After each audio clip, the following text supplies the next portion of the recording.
49장부터 51장까지 유다 나라 주변의 열국들 그들에 대한 심판을 예언을 해주고 계시는데요.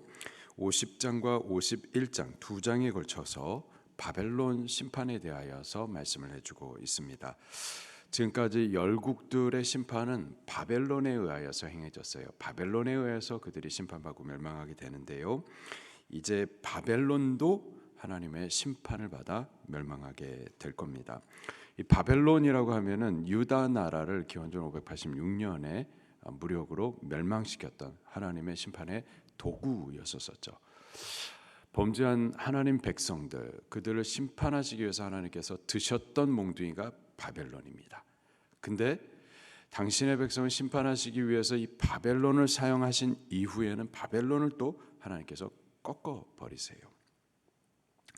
여기서 등장하는 이 바벨론은요, 창세기 10장에 보면은 바벨이라고 하는 나라가 있었었죠.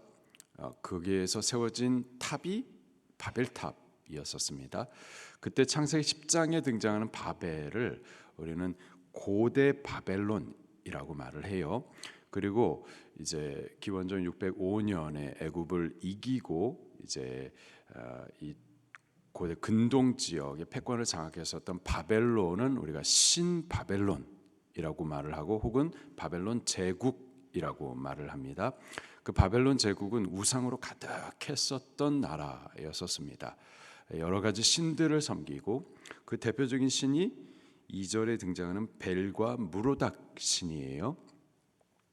그 두 신만 섬긴 게 아니라 하여간 신들의 잔치를 벌였었던 동네입니다. 그래서 1년에 한 번씩 여러 나라에서 여러 무당들을 초청해가지고 신들의 잔치를, 귀신들의 잔치를 벌였었던 동네가 바로 바벨론이었었고, 그 바벨론의 신들 가운데서 최고의 신이 무로닥 신이에요.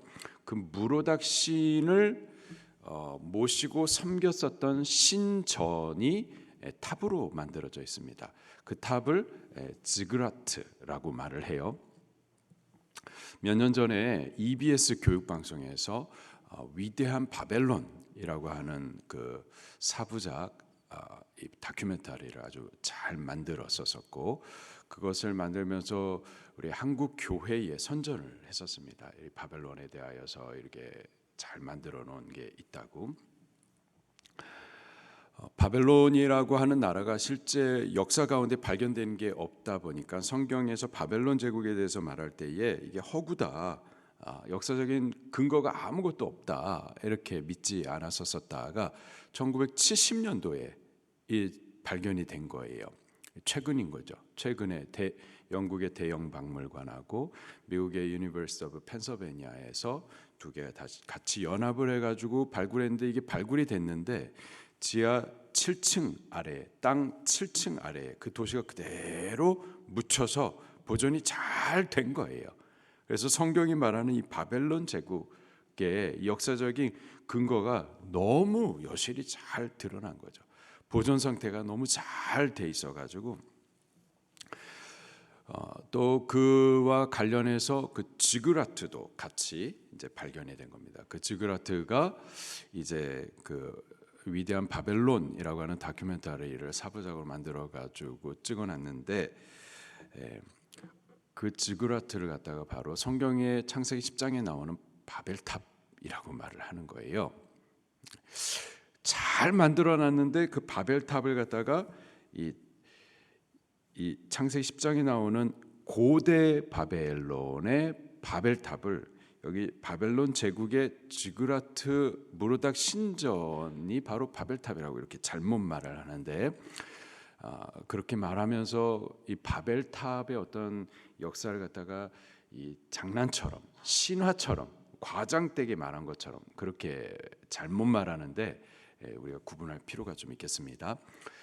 창세기 10장에 나오는 바벨은 거기서 만들어진 바벨탑은 실질적인 바벨탑으로서 홍수 사건을 대비하여서 우리가 하나님 앞에 이제 심판을 받지 않겠다, 그 교만함으로 세워진 것이 바벨탑이고요.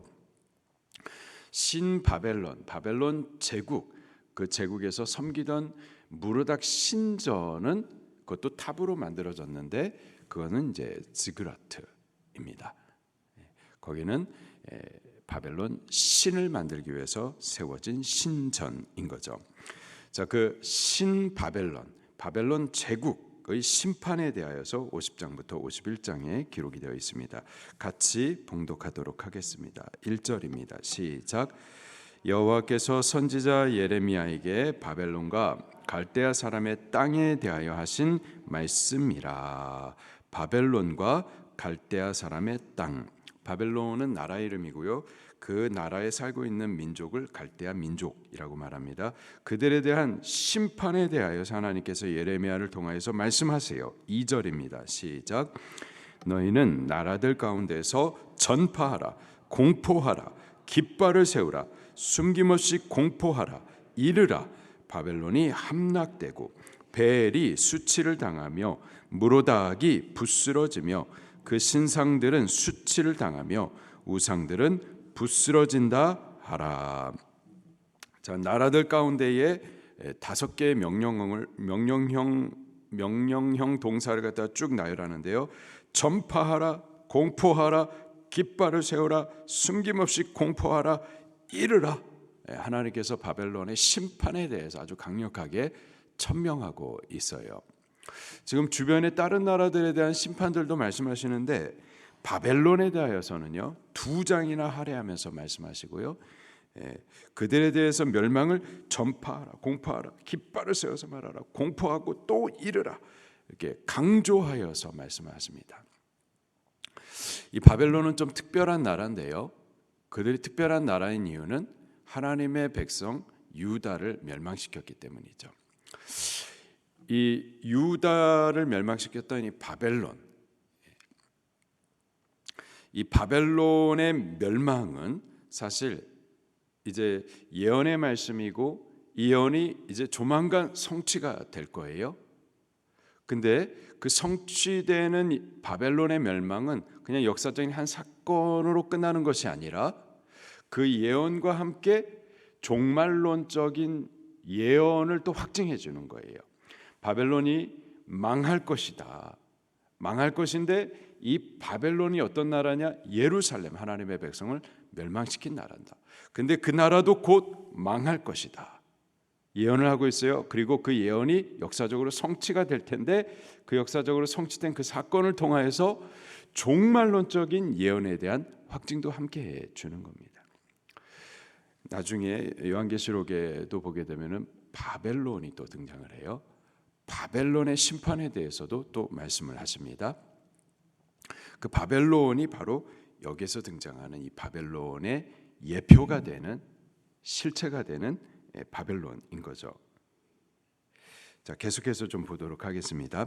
여기 바벨론에 대해서 하나님께서 심판을 선언하시는데 그 이유가 우상 섬기는 나라였었기 때문에 그래요. 2절 중반에 보니까 바벨론이 함락이 되고 벨이 수치를 당하며, 벨이라고 하면 바벨론이 섬기는 신 이름입니다. 그래서 벨사살, 또 다니엘의 이름을 뭐라고 그러죠? 벨드사살, 이렇게 이름을 갖다가 붙여줄 때 신의 이름을 같이 붙여줍니다. 또 여기 무로닥이 부스러지며, 이 무로닥은 바벨론이 섬기는 신들 가운데 최고의 신입니다. 이 무로닥을 섬기기 위해서 만들어 놓은 신전 탑이 바로 지그라트고요. 그 무로닥이 부스러지며 그 신상들은 수치를 당하며 우상들은 부스러진다. 모든 우상의 집결체가 바로 바벨론 나라. 그리고 그 바벨론의 그 우상 섬기는 죄가 이제 하나님 앞에 심판을 받게 될 것이다. 누구에서 심판을 받게 될지 3절을 보겠습니다. 시작. 이는 한 나라가 북쪽에서 나와서 그를 쳐서 그 땅으로 황폐하게 하여 그 가운데 사는 자가 없게 할 것임이라. 짐승이 다 도망할 것임이니라. 북쪽에서 한 나라가 심판하러 내려올 것이다. 지금까지 북쪽에서 일어나서 나라들을 심판할 것이다 했었을 때에 그 북쪽이 상징하는 나라는 바벨론이었어요. 바벨론에 의해서 열국들이 다 망하게 되는데, 그런데 바벨론도 한 나라가 북쪽에서 올라와서 치게 될 것이다. 여기서 말하는 북쪽은 하나님을 말합니다. 그리고 역사적으로는 이제 페르시아 나라를 말하게 될 거예요. 성경에서는 바사라고 나옵니다. 이 바사 나라에 의해서 이 바벨론이 멸망을 당하게 될 것이다. 그 바벨론이 멸망당하게 되면 또 어떤 일이 일어나는지 4절 말씀을 같이 볼게요. 시작. 여호와의 말씀이니라. 이스라엘 자손이 돌아오며 유다 자손도 함께 돌아오되 그들이 울면서 그 길을 가며 그 하나님 여호와께 구할 것이며 그들이 그 얼굴을 시온으로 향하여 그 길을 물으며 말하기를 너희는 오라 잊을 수 없는 영원한 언약으로 여호와와 연합하라 하리라. 이 바벨론은 하나님의 백성을 멸망시켰는데 그러나 바벨론도 이제 하나님에 의해서 멸망을 받게 될 겁니다. 그리고 그때는 바벨론에 의해서 멸망받아서 바벨론의 포로로 있었던 하나님의 백성들의 회복이 일어나는 날인 거예요. 그 회복의 날, 그때 하나님의 백성들이 돌아오게 될 것이다 라는 약속과 예언을 해주고 계십니다. 그래서 돌아오다 라는 것은 두 가지 의미를 함께 포함을 하고 있는데요. 지금 포로로 끌려가고 있어요. 바벨론 땅에서 노예 생활하고 있습니다. 그런데 약속의 땅 예루살렘으로 돌아오게 될 것이다 라는 첫 번째 의미가 있고요. 그러나 그게 전부가 아니고 돌아온다라는 것은 그들의 하나님 여호와께로 하나님과의 언약의 관계로 다시 돌아올 것이다 라는 관계적인 회복에 대한 약속과 예언이기도 하죠. 5절 말씀을 다시 보니까 그들이 그 얼굴을 어디로 향한다고요? 시온으로 향한다. 예루살렘을 말하죠. 근데 시온만 향하는 것이 아니고 또 5절 마지막에 보니까는 오라 잊을 수 없는 영원한 언약으로 오라 곧 여호와와 연합하라. 여호와 하나님과의 관계의 회복으로 돌아올 것을 함께 예언을 해주고 있습니다. 그래서 여기 바벨론은 단순히 나라 바벨론, 민족 바벨론만을 말하는 것은 아니고요. 그리고 이스라엘이 돌아온다라는 것은 단순히 포로된 생활에서 바벨론 제국에서부터 묶여있다가 돌아온다라는 것만이 아니라 하나님과의 관계의 회복을 말하는 거죠. 자, 그래서 이 바벨론의 심판은 말일에 있을 마귀 권세에 대한 멸망을 예언해주고 있는 거고요. 그때에 하나님 백성들이 다시 돌아온다라는 것은 이제 최후 그리스도인 성도들의 이 회복과 승리를 약속해주는 말씀입니다. 자, 6절부터 10절까지 말씀을 보게 되면은요, 저들이 회복을 약속을 받는데요. 회복 이전에 저들이 왜 바벨론에 의해서 심판을 받게 됐었는지에 대해서 다시 언급을 해주고 있습니다. 6절 말씀입니다. 시작. 내 백성은 잃어버린 양떼로다. 그 목자들이 그들을 곁길로 가게 하여 산으로 돌이키게 하였으므로 그들이 산에서 언덕으로 돌아다니며 쉴 곳을 잊었도다. 내 백성은 잃어버린 양이로다. 하나님이 저들을 기르시는 목자. 근데 그들은 저들의 목자를 잃어버리고 방황하는 양들이라는 거죠. 그 잃어버린 양들, 그들의 특징은 뭐냐? 곁길로 가는 거예요.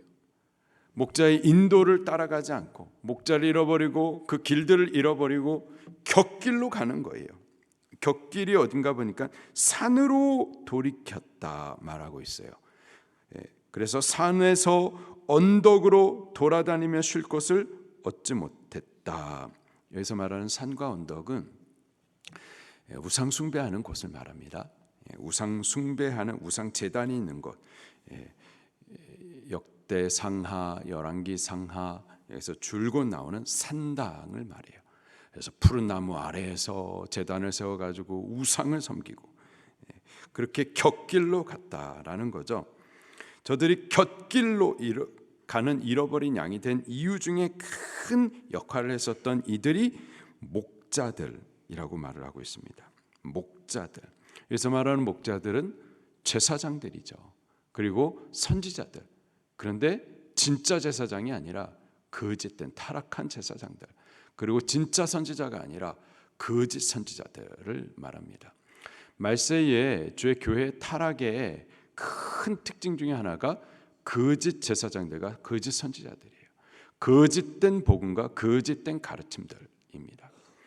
근데 그들이 등장하는 이유가요, 교회가, 성도들이 거짓말 듣기를 원하는 거예요. 지금도 보세요. 사람들이 진리를 알기를 원하지 않습니다.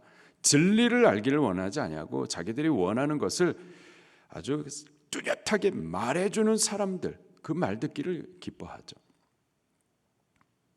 사실과 진리를 찾는 것이 아니라 자기 생각과 자기의 마음을 시원케 해주는 말 듣기를 원하는 거예요. 근데 그게 교회도 마찬가지예요. 교회에서도 진리의 말씀이 성경을 통해서 분명하게 우리에게 계시해 주는데 이 말씀이 어렵거든요. 하나님의 언약의 관계 가운데서 우리가 언약을 따라야 될 책임들이 있거든요. 근데 그것을 따르지 못해요. 그럼 회개해야 되잖아요. 심판이 있을 것에 대해서 강단에서 어려운 말씀이 나오고, 책망의 말씀이 나오고, 회개하라는 말씀이 나오고, 듣기 싫거든요. 우리 사정이 있고 형편이 어려운데 자꾸 회개하라는 말씀만 나오고, 그러니까 괜찮다라는 말씀이 나오면은 그 말 들으면서 위로를 받는 거예요. 아우, 하나님은 사랑이신데, 우리 모습 이대로 하나님 다 받으시는데 그 맞는 것 같은데 교묘하게 우리를 회개의 길을 막죠. 우리가 하나님과의 언약의 관계에 있는 언약 백성으로서, 하나님 우리의 하나님이 되시고 우리는 하나님의 백성으로서 하나님의 법을 따라야 될 백성인데, 법은 안 따르면서 그러면서도 우리는 하나님의 성도다, 하나님 우리를 사랑하신다, 심판 같은 건 없고 영원히 사랑하신다, 이 말만 계속하는 거죠. 그 말 들으면 그냥 좋은 거예요. 그러면서 언약의 길에 대해서 우리가 따라야 될 책임에 대해서는 자꾸 잊어버리게 하고, 회개의 길을 따라서 말씀으로 돌아오는 길들에 대해서는 듣기 싫어하고, 그게 바로 말세에 심판받을 교회의 모습의 특징이에요. 거짓 제사장들, 거짓 선지자들, 그 말들을 따라서 자꾸 곁길로 가는 거예요. 산으로 가는 거예요. 우상 숭배하러 가는 거예요. 자, 그런데 하나님께서 이 바벨론 심판과 함께 다시 한번 당신의 백성들을 향해서 말씀을 하십니다. 8절입니다. 시작. 너희는 바벨론 가운데에서 도망하라. 갈대아 사람의 땅에서 나오라. 양떼에 앞서가는 수염소 같이 하라. 아멘. 이스라엘이 왜 바벨론의 멸망을 당했느냐? 우상을 자꾸 섬기거든요. 우상을, 하나님 안 섬기고 우상을 섬기고. 그래, 그러면은 너희들 실컷 우상 섬기는 나라에 가가지고 거기서 종노릇해라. 그랬었는데 이제 마지막으로 저들의 회복과 함께 하나님께서 하신 말씀이, 너는 이제 바벨론 가운데서 도망하라. 그 땅에서 나오라. 우상 섬기는 그 땅에서 나오라. 도망하듯 나오라 라는 말씀이죠. 마지막 때에도요, 요한계시록 18장에 보게 되면은 마지막 때에 그때도 이 동일한 말씀이 하나님 당신의 백성들에게 선포됩니다. 우리 한번 찾아보도록 할게요. 요한계시록 18장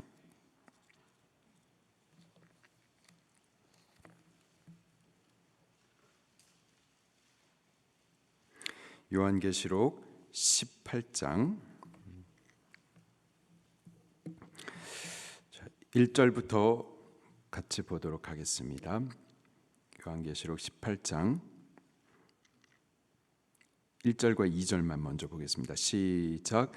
2일 후에 다른 천사가 하늘에서 내려오는 것을 보니 큰 권세를 가졌는데 그 영광으로 땅이 환하여지더라. 힘찬 음성으로 외쳐 이르되 무너졌도다 무너졌도다 큰 성 바벨론이요, 귀신의 처소와 각종 더러운 영이 모이는 곳과 각종 더럽고 가증한 새들이 모이는 곳이 되었도다. 3절. 그 음행의 진노의 포도주로 말미암아 만국이 무너졌으며 또 땅의 왕들이 그와 더불어 음행하였으며 땅의 상인들도 그 사체의 세력으로 치부하였도다 하더라. 그러면서 바벨론 심판을 이제 말씀을 하실 건데요. 그 앞서 4절에 당신의 백성들에게 말씀하십니다. 4절 시작. 하늘로부터 다른 음성이 나서 이르되 내 백성아 거기서 나오라. 그 죄에 참여하지 말라. 그가 받을 재앙들을 받지 말라. 내 백성아 거기서 나오라. 거기서부터 빨리 도망하듯 나오라. 하나님이 그 땅을 심판할 거고 그 땅이 심판받을 때 함께 멸망받지 말고 그 죄에 참여하지 말고 빨리 나오라. 도망하라. 생명으로 나오라라는 거죠. 생명으로 나오라. 우리를 향해서 하나님께서 하시는 명령이고 간곡한 부르짖음입니다. 우리가 멸망받지 않게 되기를 원하시는 거죠. 나오라. 구상성기는 땅에서부터 나오라. 곁길로 갔었던 그 길에서부터 빨리 돌이키라. 하나님께로 나오라. 말씀으로 돌아오라 라는 겁니다. 그 말씀을 듣고 오늘 하루도 하나님 앞으로 찾아 나올 수 있게 되기를 예수님 이름으로 축원합니다.